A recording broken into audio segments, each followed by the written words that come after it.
When Title IX became the law of the land in 1972, the world for women and girls in America changed forever. The law dictated that the same programs and opportunities available in schools and universities to boys and young men must now be made equally available to girls and young women. This flung open the doors to new careers in medicine, law, business, and more. But at the time, most of the attention was given to how the school sports programs would be affected. And some of the most emotional debates and strongest resistance from school administrators were played out on the gridirons, soccer fields, and basketball courts across the country. At the time Title IX was adopted, I was actually a high school assistant principal, and then I soon became a high school principal. And as an assistant principal, I had responsibility for activities in our school, and particularly for funds for athletics. And I remember the concern that was being expressed about whether or not we could afford to implement Title IX, whether we could afford to offer as many sports for girls as we did for boys. Following the adoption of Title IX, some politicians, school administrators, and sports columnists attacked the law, insisting that it would be too much of a burden on the schools and ruin the sports opportunities for boys. But eventually, Title IX began to be accepted. You know, change is always brings about fear. And there was concern initially that if we tried to implement Title IX, we were going to lose quality in other sports programs. And of course those fears were unfounded. The truth of the matter is, as we implemented some girls' sports, they became very, very popular. They became moneymakers in themselves. And the truth of the matter is that we moved the money around and made this thing work from a financial standpoint. And parents enthusiastically supported more opportunities for their daughters than they had ever known before. But while these girls and young women now had an opportunity to play sports, oftentimes their experience was far from equal to their male counterparts.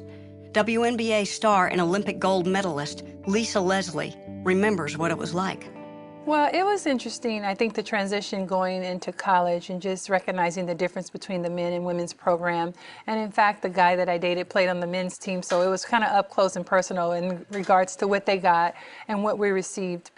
They stayed in the hotel prior to home games, and we did not. We only stayed in a hotel when we made the playoffs.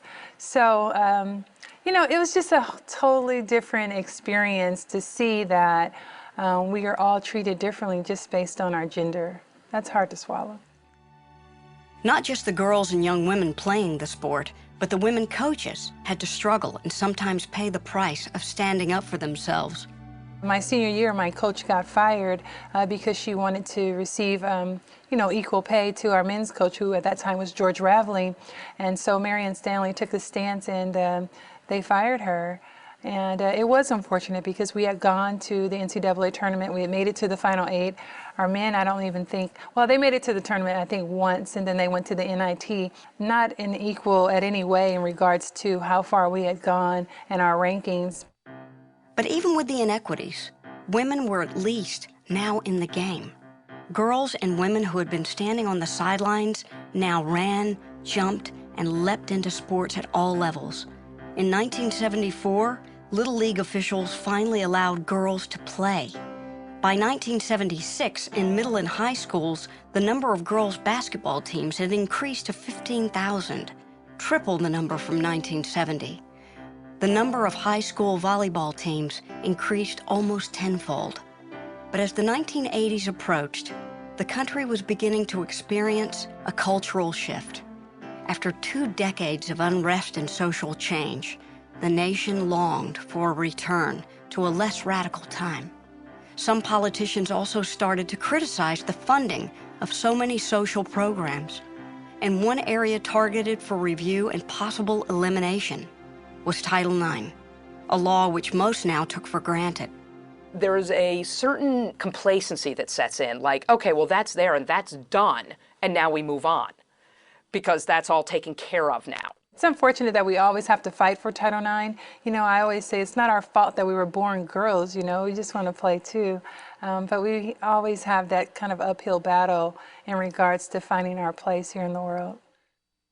As the new decade began, the new administration in Washington announced that the regulations requiring equal equipment for boys and girls sports programs and equal pay for men and women coaches had become too costly. Around the same time, a small college in Pennsylvania, Grove City College, filed a federal lawsuit insisting that Title IX was unconstitutional.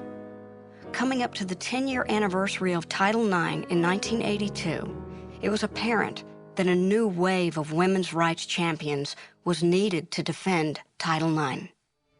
Professional and Olympic sports celebrities like Billie Jean King and Donna De Verona came to Washington to petition Congress and the President to save Title IX.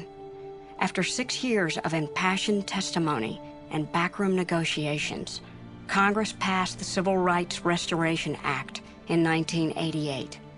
The new law was designed to not only secure the future of Title IX, but also that of other civil rights laws that had become endangered during the 1980s.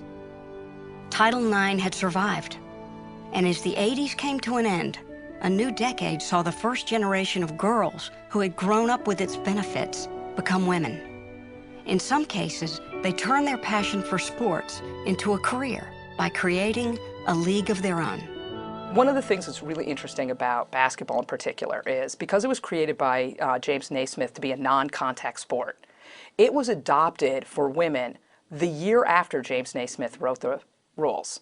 And so the first women's basketball game was actually played at Smith College in the late 1800s. And they played by slightly modified Naismith rules. And women's basketball was part of collegiate sports from the 1880s forward. So women's basketball is one sport that women have been playing is exactly the same amount of time that men have been playing. And women's leagues have come and gone out of existence from then until now. The Women's National Basketball Association, or WNBA, tipped off for the first time in June of 1997. And thanks to Title IX, it had an extraordinary pool of talent to choose from. The college and Olympic superstars like Lisa Leslie, Cheryl Swoops, Jennifer Gillum, and Rebecca Lobo can be traced directly to the opportunities generated by the passage of Title IX. Well, I was going to say, I always say that I'm like a Title IX baby since I was born in 1972. And I mean, it's given myself and so many women around the world the opportunity to play sports, to get scholarships. I can't imagine my life without Title IX. As I look back over my life and see how sports has been a huge part of my life and how it had allowed me to travel the world, how it had allowed me to develop friendships, how it has allowed me to be a positive role models for others. A lot of great things has happened in my life because of Title IX, and I don't know what I would have done without it. Well, Title IX has made a huge difference in just one generation in my life. My mom didn't have the opportunity to play basketball in high school. In fact, they didn't even have a basketball team, recreational at all with her growing up. For the pioneering women who got the WNBA up and running, it took courage, determination, and a lot of just plain faith in the idea that if you build the league, they will come. Co-owner of the WNBA, Los Angeles Sparks, remembers what it was like to make the leap into the WNBA.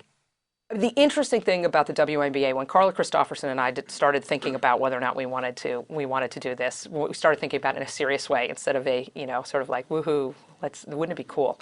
One of the things we did is we read a lot about the business of sports and trends in sports, because part of the question for us was, Is it a fad? There have been women's leagues that have come and gone, and they've been buried in the dusts of, forgotten time. But the WNBA proved to be no fad. In fact, during its brief 14-year history, the WNBA has experienced more growth than its male counterpart did in its first 14 years. Well, I think that a lot of people like to compare, the WNBA to the NBA right now. But they want to compare the WNBA of now to the NBA of now. And I think that that's clearly unfair. The NBA has been around for more than 50 years. It's had time to grow.